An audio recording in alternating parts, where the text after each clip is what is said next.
Salut, Привет, c'est Diana, ton professeur de russe. Je suis très contente de te retrouver dans cette nouvelle vidéo qu'on filme pendant la Coupe du Monde et je suis très contente de te présenter nos invités. Alors, est-ce que vous aimeriez bien vous présenter? Oui, alors bonjour à tous. Moi je m'appelle Olivier, j'ai 26 ans, je viens de la région de Nice et ça fait à peu près une année qu'on voyage. Et là nous sommes en Russie pour la Coupe du Monde. Voilà, j'ai un projet qui s'appelle Baroud for Sport qui est de voyager à travers les événements sportifs. Donc on a été surtout en Australie, en Océanie, en Asie. Et là on finit cette année par la Russie et avant de rentrer en Europe normalement. Voilà. Et vous êtes arrivé en Russie il y a combien de temps? Il y a une dizaine de jours. Oui, c'est ça, une dizaine de jours. Une dizaine de jours. 2 jours avant la Coupe du Monde, le 12 juin. Et vous êtes allé directement à Kazagne? Non, d'abord on a passé 2 jours à Moscou et puis on a pris un train pour aller à Kazan, Ouais. à quelques longues heures de train. Qu'est-ce que vous avez remarqué en Russie de différent? Ce que vous n'avez pas rencontré avant en France peut-être? Déjà, moi, au niveau de l'architecture, déjà, bon, ça n'a rien à voir. Tout ce qui est église, monuments religieux, monuments, tout ce qui est avec les coupoles, ça on n'avait jamais vu en France et en Océanie. Oui, c'est vrai. Donc ça c'est assez beau déjà, c'est différent. Après, le fait qu'il... pour moi c'est différent, je trouve que, bon, peut-être qu'en France on parle pas beaucoup anglais, mais c'est vrai que pour moi vraiment c'est difficile de communiquer, ils parlent pas vraiment anglais et on se retrouve souvent dans des situations un peu particulières, c'est assez marrant. Vous arrivez à vous faire comprendre aussi? Les gestes, Google Translate, c'est pratique, on peut faire des photos, on peut parler comme ça dans le téléphone. Et puis après, bon, bah, on se débrouille quoi. Il n'y a pas le choix de toute façon, on est toujours obligé de se débrouiller. Mais au final, ils nous répondent en russe, mais toujours avec le sourire. Hein, oui. Donc ça reste très agréable. C'est Ouais, juste que c'est marrant. Ouais, c'est vrai. Il n'y a pas de... Ouais, j'ai l'impression qu'ils sont assez contents de nous accueillir à chaque fois. Ça, c'est une bonne surprise. On pensait pas... Enfin, moi, je le pensais pas forcément. Je pensais que la Coupe du Monde, pour certains, c'était juste pour une élite de la société et que beaucoup s'en foutaient du football. Mais au final, pas tellement. Non. Pas tellement. Non, ils sont assez contents de nous voir. J'ai l'impression. On échange un peu, comme on peut, mais ouais, ils sont assez souriants. Ouais, c'est vrai. Bonne surprise. C'est vrai qu'on a pas mal d'a priori et de préjugés quand on vient de l'étranger sur la Russie et enfin, le fait qu'ils peuvent être un petit peu froids. Bah, c'est faux, voilà. C'est faux. Voilà. Et avez-vous déjà fait connaissance avec les Russes? Le monsieur qui nous a accueillis chez lui à Kazan. Ah oui, oui, exact. Et bah voilà, au premier abord, peut-être un peu froid, mais en fin de compte, adorable, vraiment. Enfin, moi j'en garde un bon souvenir. Ouais, il nous a apporté des spécialités, des gâteaux. Des russes. Il a pris soin de nous. Il nous a pris un taxi parce qu'on n'arrivait pas à en trouver un le dernier jour pour retourner à la gare. Donc c'est lui qui s'est occupé de nous commander. Encore une fois, on parlait pas du tout la même langue, enfin pas un mot. Et puis au final, il a quand même réussi à prendre soin de nous. Vous avez communiqué avec Google Trad? Oui, c'était que ça avec lui. On était en face de l'un de l'autre et on parlait dans nos téléphones comme ça. Puis ça traduisait. Heureusement, je ne sais pas comment on aurait fait s'il n'y avait pas eu Google Traduction.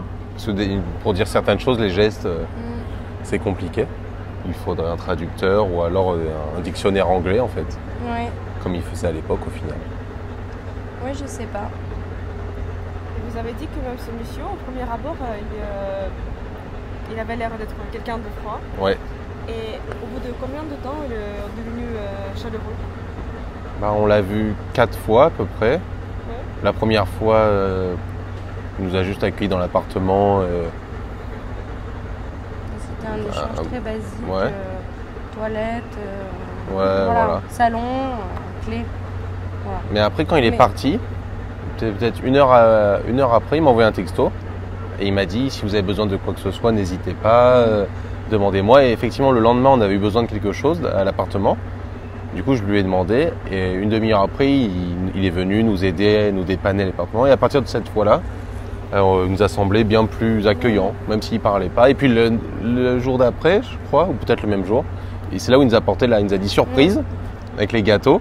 Je sais pas comment, je peux pas vous dire le nom des gâteaux, mais c'était des boules assez sucrées, je peux pas vous dire, assez bonnes. Et donc à partir de là, on l'a trouvé accueillant. Ouais. Non, mais tu vois, il a été réactif et vraiment très gentil. Et quelles étaient les impressions d'autres supporters français que vous avez rencontrés? Plutôt bonne, je crois. Hein. Surtout ceux qui ont habité chez le Russe à Kazan. Ouais, c'est vrai qu'on a rencontré 2 Français qui ont vécu chez l'habitant carrément. Et alors là, ça avait l'air vraiment génial leur expérience. Ils ont fait visiter vraiment des points. Ouais, c'est vrai. Non, apparemment, tout le monde a des bonnes expériences avec les Russes. On n'a pas entendu de mauvaises expériences encore. Ouais, c'est vrai. Alors que quand on est en France, on regarde un peu la télé, les gens qui nous disent la Russie, les gens sont froids. En fait, non. Il faut arrêter d'écouter les gens et la télé et venir directement voir et se rendre compte qu'au final, ils sont pas froids. Je pense que c'est juste la barrière de la langue, mais après, une fois qu'on arrive à briser ça, en fin de compte, c'est vrai. Pareil. C'est clair. Et maintenant, vous êtes en Russie, vous avez vécu votre propre expérience.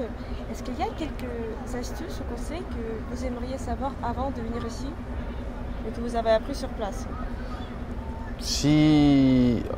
Moi, je pense que si c'était à refaire, j'apprendrais quelques mots en plus en russe. Ce qu'on fait aujourd'hui, mais je les apprendrais avant de venir. Bonjour, s'il vous plaît, merci, 1, 2, 3. Ces mots-là qu'on a appris par la suite, mais je les aurais appris avant. Et sinon... Moi, je pense que j'en ai pas vraiment, mais peut-être parce qu'on est venu dans un contexte particulier, qui fait qu'on s'est quand même pas mal renseigné. On est venu pour un événement assez gros, donc on vient pas à l'improviste et on a eu plein d'infos, quoi. Ouais, c'est vrai. Donc peut-être que c'est pour ça, mais par exemple les applications de locales taxi. pour les taxis, c'est des choses qui peuvent être données. Je sais pas, il y a quoi. Non, c'est vrai qu'on avait tout planifié. Donc... on avait tout planifié, mais après, c'est vrai que les applications de taxi, ça c'est pratique. Oui, ça peut de transport en commun, les applications locales. Non, sinon, comme dans toute route voyage, préparer, qu'est-ce qu'il y a, les must-do, faire. Ne pas hésiter à prendre le métro si vous allez en Russie et ne pas prendre uniquement le taxi parce que c'est magnifique. Et pour se débrouiller dans le métro? On essaie de reconnaître, en cyrillique, il y a quelques lettres qui se ressemblent. Je pense que c'est cet arrêt-là. Du coup, on se débrouille. Des fois, c'est écrit en anglais, des fois, il y a des petites lumières qui clignotent aussi dans les trains. Donc ça nous aide. Mais sinon, maintenant, avec les applications, on arrive à voir même dans le train, parce que un truc qui m'a choqué, c'est que dans tous les transports en commun, vous avez le Wi-Fi gratuit. Ce qui n'est pas le cas, par exemple, en Australie ou en France. Donc ça, je pensais pas que c'était ultra avancé comme ça. Du coup, vous pouvez checker tout le temps, en temps et en heure où vous êtes. Et pour ceux qui n'ont pas de smartphone, vous reconnaissez ou... La première fois qu'on a été dans le métro, c'était compliqué. Oui, on n'arrivait pas à trouver la bonne ligne en fait. On n'était pas sur la bonne voie, mais bon. On se débrouille toujours. Oui, voilà, ça va, on s'en sort. Mais voilà, ne pas hésiter à prendre le métro. Magnifique. C'est clair. Jamais vu ça de ma vie. Paraît-il que c'est un des plus beaux au monde. Si ce n'est le plus beau. Je sais pas. Mais sinon, conseil, non, pas se renseigner sur les applications locales surtout. Ouais, et puis peut-être pour se restaurer, moi peut-être je chercherai des endroits un peu plus typiques avant d'arriver. Que vous avez déjà visité comme monument, curiosité? Alors, on a visité à Moscou la place Rouge, le Kremlin, Saint-Basile, tous ces... la cathédrale Saint-Sauveur. Oui, aussi, c'est vrai. Je sais pas comment vous avez, le bateau qui est derrière avec le pirate qui est au-dessus. C'est Pierre le Grand. Pierre le Grand. Ouais. On est passé devant la vue. Hier ou avant-hier, on est allé à un marché aussi. Ismailov. Ismailov. Ismailov. Très sympa. C'est magnifique. Magnifique. Et on a fait quoi? Je crois que c'est... le Bolchoï, on est passé. Ah oui, le Bolchoï, Le Bolchoï. Ouais, bon, on n'est pas rentré, mais c'est déjà super de l'extérieur.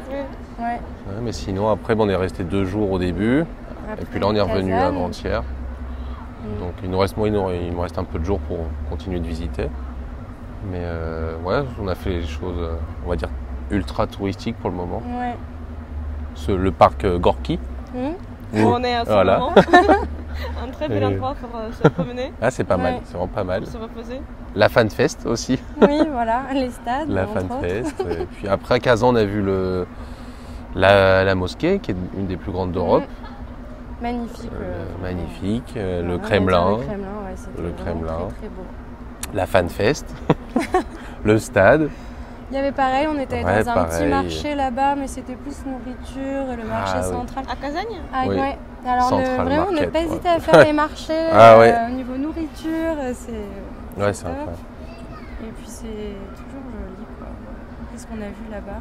C'est à peu près tout. C'est vrai qu'on passe quand même une bonne partie de notre temps à regarder les matchs. Donc on a vu pas mal de bars aussi. Toujours des bonnes surprises des fois. Mais c'est super sympa. Et Ekaterinbourg, on a vu le centre où s'est baladé, mais on n'a pas eu beaucoup de temps. Du coup, On a pas vu passé grand-chose. une journée, quoi. Ouais, un peu moins même. Du coup, mais ça avait l'air moins, ça a l'air moins sympa que Kazan, qui est une super ville par contre. Je risque d'y retourner d'ailleurs, si la France se termine première. Mais ça va encore, parce que Kazan c'est une belle ville. C'est-à-dire, Casagne vous a plu plus que Moscou?